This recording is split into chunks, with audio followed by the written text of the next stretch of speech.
बिहार चुनाव में पवन सिंह, अक्षरा और मैथिली की एंट्री हो गई है। ये सब बिहार के बहुत चर्चित चेहरे हैं जिनको ना सिर्फ बिहार में लोग जानते हैं बल्कि देश में भी जानते हैं। और मध्य प्रदेश, छत्तीसगढ़ में भी बहुत बड़ी संख्या में बिहार के लोग रहते हैं, इसलिए इस खबर को विस्तार से बता देता हूं, सब कुछ समझा देता हूं। बिहार चुनाव में इतनी खिचड़ी पक गई है कि कुछ पता ही नहीं चल रहा है। तारीखों का ऐलान तो हो गया है लेकिन अब सीटों का बंटवारा नहीं हो पा रहा है। इधर एनडीए में चिराग पासवान जिद पर अड़े हुए हैं तो उधर महागठबंधन में भी सीट शेयरिंग पर सहमति नहीं बन पा रही है, यानी कौन कितनी सीट पर लड़ेगा चुनाव। और इन सब के बीच भोजपुरी और बिहार इंडस्ट्री के बड़े बड़े सितारे राजनीति में एंट्री कर रहे हैं। पहले 30 सितंबर को भोजपुरी इंडस्ट्री के सबसे बड़े स्टार पवन सिंह ने उपेंद्र कुशवाहा से मिलकर बीजेपी में वापसी का ऐलान कर दिया और अब उनकी पत्नी ज्योति सिंह भी चुनाव लड़ना चाहती हैं। पवन सिंह ने इंस्टाग्राम पर एक स्टोरी शेयर की है और लिखा कि मेरी पत्नी मुझसे मिलने आई थी और वो जिद कर रही थी कि उन्हें चुनाव लड़ना है, लेकिन उन्हें चुनाव लड़ाना मेरे बस की बात नहीं। उनकी पत्नी फेसबुक पर रो भी रही हैं और पूरे देश में वो वायरल भी हो रहा है। वहीं भोजपुरी स्टार अक्षरा सिंह ने केंद्रीय मंत्री गिरिराज सिंह से मुलाकात की है। चुनावी तारीखों के ऐलान के अगले ही दिन दोनों का मिलना संकेत है कि अक्षरा सिंह भी चुनाव लड़ सकती हैं या बीजेपी के लिए चुनाव प्रचार कर सकती हैं। इसी क्रम में सबसे ज्यादा चर्चा लोक गायिका मैथिली ठाकुर की।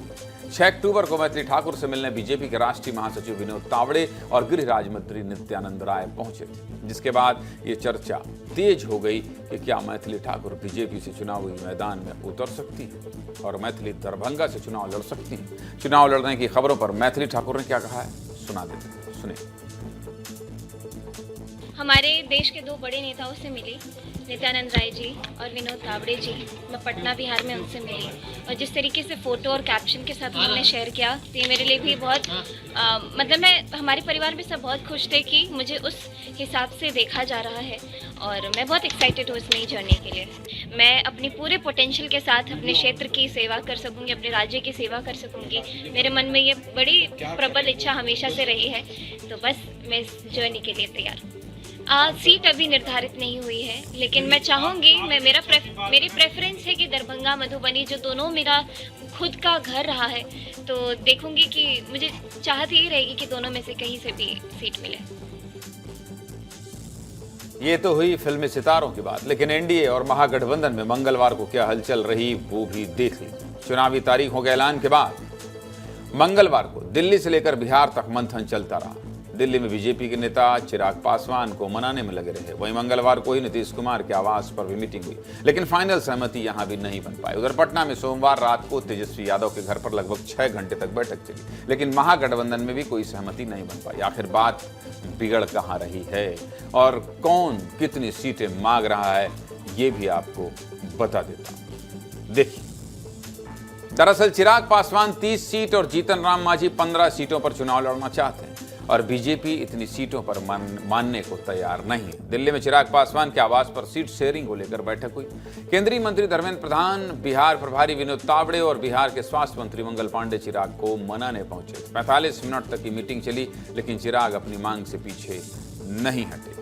वहीं महागठबंधन में विकासशील इंसान पार्टी के चीफ मुकेश साह 40 सीटों पर अड़ गए और डिप्टी सीएम का पद भी मांग रहे हैं, जबकि तेजस्वी उन्हें सिर्फ 12 सीटें देना चाहते। कहां 12 कहां 40। वहीं आरजेडी के ऑफर पर सीपीआई एमएल यानी कि लेफ्ट पार्टी भी नाखुश है। तेजस्वी यादव ने सीपीआई को 19 सीटें ऑफर की, लेकिन सीपीआई ने साफ मना कर दिया है और कहा है कि वो 40 से कम सीटों पर चुनाव नहीं लड़ेंगे और अगर उन्हें 40 सीटें नहीं मिली तो उनके लिए और भी विकल्प खुले हैं।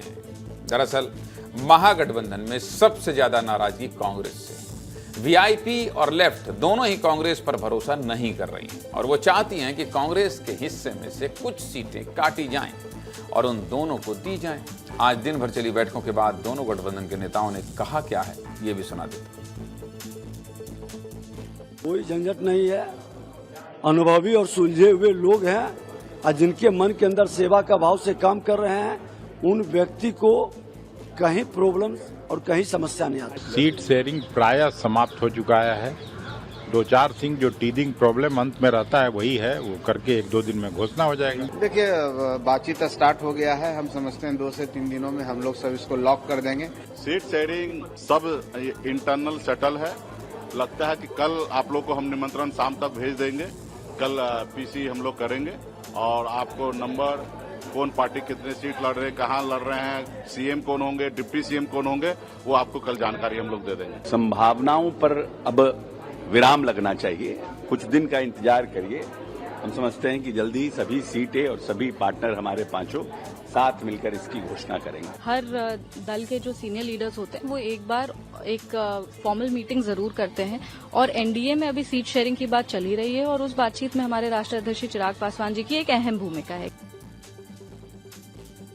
सीधे मुद्दे की बात यही कि बिहार में चुनाव है और चुनाव से पहले दोनों गठबंधन अपने अपने समीकरण साधने में लगे। पूरी खबर आपको बता दी, जो भी अपडेट होगा बिहार से आपको रोज बताते रहेंगे।